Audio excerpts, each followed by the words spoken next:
back to a time when my biggest problem was supposed to be grief over a lost pet. 6 months prior, our sweet corn snake, a delicate little ribbon of life we'd named Jasper, had passed away unexpectedly. The house felt emptier for it. My husband, Leo, who'd always had a fascination with creatures that scuttle and slither, started talking about maybe getting a milk snake next. It sounded reasonable, a gentle successor. So you can imagine the cold shock that washed over me when, 2 months later, he walked through our front door not with a slender, manageable milk snake, but with a container holding a baby Burmese python. He beamed with a kind of childish triumph I hadn't seen in years. "It's always been my dream," he said, as if that was a magic phrase that could erase all my immediate, screaming concerns. The betrayal was a physical thing, a cold stone in my gut.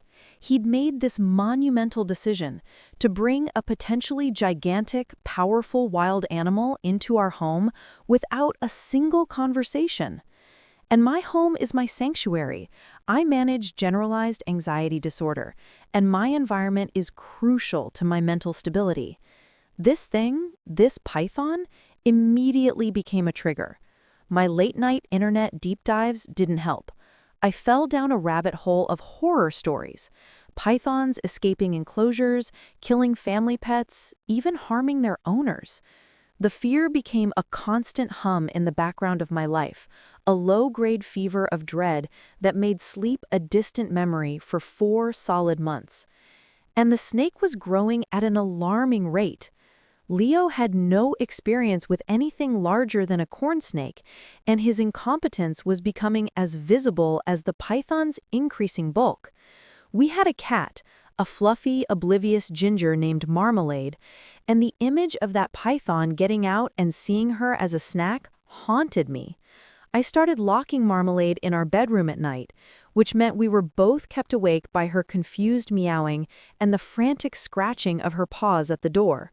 My life had become a series of anxiety loops. Worry about the snake, worry about the cat, worry about us. Speaking of which, what's a deal breaker for you in a relationship? Is it a massive financial secret? A hidden addiction? For me, it became a 6-foot reptile that was rapidly outgrowing its third tank. Let me know in the comments what your line in the sand would be. Being the one who worked from home, the grim daily care of this animal fell to me.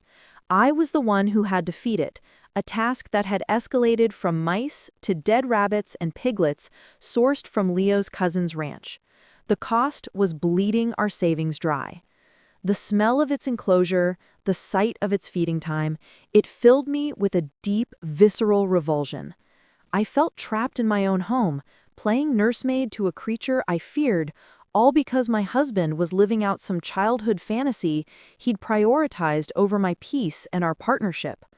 I didn't want to bring children into a home with a 20-year commitment like that looming over us. The python, in my eyes, was a threat to my present safety, my future family, and my financial security. When I tried to voice this, to gently explain the crushing mental anguish, Leo would just dismiss me. His rebuttals were infuriatingly simplistic. "It won't get out," he'd say, despite our previous snakes having done exactly that. "You need new anxiety meds." He'd accuse me of not caring about his happiness, of being prejudiced against uncuddly animals. It was a wall of complete and utter invalidation. The breaking point came when I finally reached out to Leo's friend, a serious reptile breeder named Marcus, who specialized in, of all things, venomous cobras. Seeing the situation firsthand, Marcus was livid. He later told me he'd tried to warn Leo that jumping from a corn snake to a berm was like going from a goldfish to a great white shark. His expert fury was the catalyst we needed. I packed a bag, took Marmalade, and moved in with my mom. The confrontation that followed, Marcus unleashing on Leo, the reality check from a true expert, finally cracked my husband's resolve. The snake, whom Marcus had sarcastically nicknamed Bucatini, was relocated to a specialized ranch for rescued reptiles, where he's apparently still thriving today, on a proper diet, and in a massive, appropriate enclosure. Leo came to me, looking like a kicked puppy, full of apologies. He admitted he'd been selfish, that his quarter-life crisis at 26 had driven him to fulfill this dream with a reckless, single-minded obsession. The real knife twist came later, when he confessed he hadn't just stumbled upon the python, he'd sought out a breeder online and lied to me for weeks, even illegally transporting it across state lines. The trust was shattered. The man I'd known since I was 9 felt like a stranger.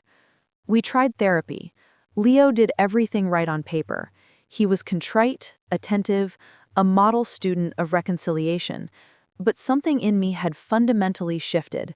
The crisis had ripped away a veil, and I saw him with a devastating new clarity.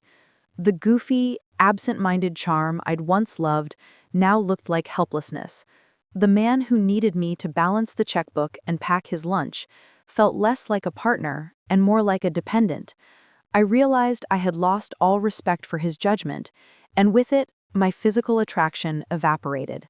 I loved him, but like a brother, not a husband. The thought of divorce after less than a year of marriage was devastating, but the alternative, a life as a caretaker, not a wife, felt like a slow death. Life, however, has a way of writing its own dramatic sequels.